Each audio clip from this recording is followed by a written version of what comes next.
What screams, "I have a crush on you." I knew a former coworker was into me because of how much extra attention I got from her. Everyone in general was nice, but she was extra nice. She'd bring me snacks, eventually started giving me small presents, would tell me to go on my break even if I already knew it was time. I knew she trusted me when she gave me her laptop to take home for a few days so I could learn to use it and then teach her. Besides that, her actually asking me and being curious about what I'd really like for Christmas also helped in letting me know she cared. I did a lot of things that should have let her know I cared/liked her, but I guess I should have done more. Being in college and getting up at 7 a.m. to have breakfast with her when you have no classes at all that day. Edit, I despise mornings with a passion. I had a girl do this in college. Wake me up same time every day with a shy knock on my door to see if I wanted to get breakfast. Obviously I never turned her down. She would also make an excuse to come around to everyone's room and say goodnight just so she could make my room the last room and stay in there longer and have no one notice, except my roommate. We were like the unofficial parents of the floor. We dated for 2 years. Literally everyone as soon as I get a girlfriend. Because now you got confidence on you. Actually there are a couple of scientific studies which all seem to confirm the fact that women desire men who are either taken or desired by other women. In the study, women were shown pictures of a guy in the company of a woman, and then later on of the same guy but by himself.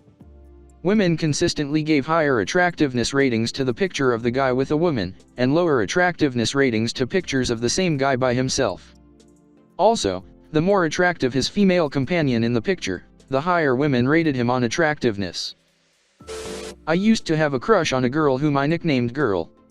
Everyone else called her Girl because of me. One day without realizing it I started using her real name. Everyone else caught on instantly except for her. It was awkward. So, the nickname was before or after your crush on her? Before. We worked on the same shift together and when she first started she was so bad that I assumed that she'd be fired, so I didn't want to commit her name to memory. It started out as a sort of insult, as I didn't expect her to stay for long. Called her Girl for about a year before it dawned on me that I'd developed a crush on her, and another 6 months on top of that before I slipped and started using her real name. So, it was pretty obvious to everyone when that happened. I feel like a pretty good tell that I've mainly noticed in myself is when someone acts the opposite social style they usually are around a specific individual. For me, I'm very shy/introverted and have social anxiety. However, if I have a crush on someone, I all of a sudden am able to start and carry on conversations, not always gracefully though, and try to talk a little louder/confidently. I laugh/smile more whereas with other people I usually come off a little monotone and emotionless. I get more playful with a crush and so on and so forth. I have had very loud extroverted boisterous friends who, upon getting a crush on someone, become the total opposite around the crush. They get meek and timid and shy and overly conscious of what they're saying and how they're saying it. It's really interesting. Apparently if they yell "I love you" and hug you after you help them fix a rather pesky bug in their code, they're not just really grateful for your debugging help.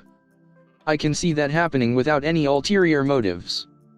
I've confessed love to someone for fixing a damn spreadsheet, after all. One time on a first date I told her I loved her instantly after she declared she knew all the words to All Star. This was before All Star went through a massive meme phase. Always finding an excuse to be near said crush. Once I ate lunch 2 times because my work crush invited me out to the food trucks. I was so full and low-key disgusted with how much I ate that day lol. Yup, I met my wife at the gym and started going to the gym at the same time every day hoping she'd be there. Then I got into a mutual friend group with her and I'd always try to go to functions she was going to and sit near her, ride in the same car, etc. Edit, I feel like I should have pointed out that it was clear there were mutual feelings and we were very good friends before we got married. Would not recommend doing this to someone who is not interested. Saying things that make you wonder, why did I say that, as you are falling asleep. My crush used to do this fun thing in theater where she would act offended if I said something slightly offensive making me scared I offended her. She knew I had a crush on her, I think. I then told her, trying to compliment her, "You're really good at it, like that pretending thing you do, you know. Acting. Yeah, acting." I'm an aspiring actor, by the way. TLDR, I forgot the word acting in front of my crush. Oh, the classic 2 a.m. thoughts of why the did I say that of all things. I'll never forget, I was 13. I has a crush on this girl at my church. We texted back and forth for a while and eventually, as 13-year-olds do, told each other we liked the other person. So things are going great. I've got my first real girlfriend and I knew her favorite color was pink. Out shopping with my mom one Saturday afternoon and fate plays right into my hands. On the clearance rack, a bright pink shirt. My size. $5. Oh man, I could only imagine how I'd look walking down the aisle at our wedding day wearing this shirt. Next day at church it's going great. I see her looking at my shirt and she loves it. So after church she says, "I like your shirt," and I respond, "I know you do." "What the?" She said, "Well, that's arrogant." And walked off. My 2-week relationship was over and devastated I threw the shirt away. There was a girl who worked at a cafe who had a crush on me. Sometimes when I would start heading out, she would say, "Nah, come on, stay a while longer. I'll buy you some nachos." That's pretty damn hard to turn down. So she'd buy some nachos on employee discount and make a plate of nachos and then we'd sit and share it. Yeah, that's crush territory. Edit, I explained how things panned out underneath here. It's not a fairy tale ending, but it is a happy one. We weren't meant for each other that way. I was meant to give her the help she so desperately needed, and she was meant to teach me a lesson in the power of listening and giving a about someone beyond. We both changed each other's lives for the better, over the course of a few months.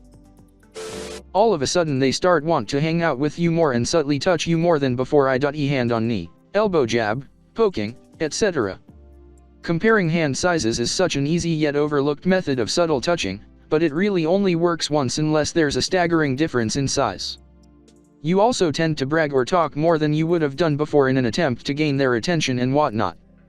Or when you make random eye contact from across the room and they look away as if it was a crime to stare, only to look at you again later. Another small but true tidbit is that the one holding the crush will smile. That smile, you know, that means that they're in love. I mean, who wouldn't smile when they're around their crush? It almost impossible, other than when you're blushing like crazy and speechless as a fish. For whatever ungodly reason I always tried to be near them no matter how out of place it may be. I always tried to be strategical with this and be talking with a friend or have a reason to be where I am. Logic got thrown out the window the one day he decided to sit at my lunch table, but more so to sit without mutual friend than me. At least he knew my name. It's hard to hold a conversation during lunch when everyone's trying to jam a sandwich down their throat so that they can move on to cram for quizzes and exams last minute. How about I make you a mixtape? Edit, I noticed lots of you flogged me for saying mixed instead of mix, like really? Anyway, looked up what the actual text from Nick Hornby said. They avoided all this drama by calling it a compilation tape. Anyway, there are many rules. Edit 2. Some people have asked how you go about this aside from a Spotify playlist in the modern era. I should point out that I'm over 30, and have been married for 6 years and with my wife for 9. So things were a little different when I still used to do this, but the way I did it was I had a very large stereo system and a component tape deck hooked up to it. You can find these anywhere, just test it to make sure it works if you're purchasing it privately. Since I ran my gaming computer through my sound system already, I just switched the line input so the tape deck would record from my computer. I should say that even if I had the song on other medias, vinyl, CD, etc., I almost always used a digital version off of the computer anyway. I wasn't worried about audio quality loss because tapes sound like shit anyway. But I found I had much more control over spacing/splicing/audio EQ, etc. I know that's probably cheating, but whatever. I think the biggest challenge now is if you're making a tape for someone, are they going to have something to play it on? In this case, why not go down to your local antique store, junk store, etc., and pick up a vintage Walkman too, and lend it to them with the tape. See how that goes.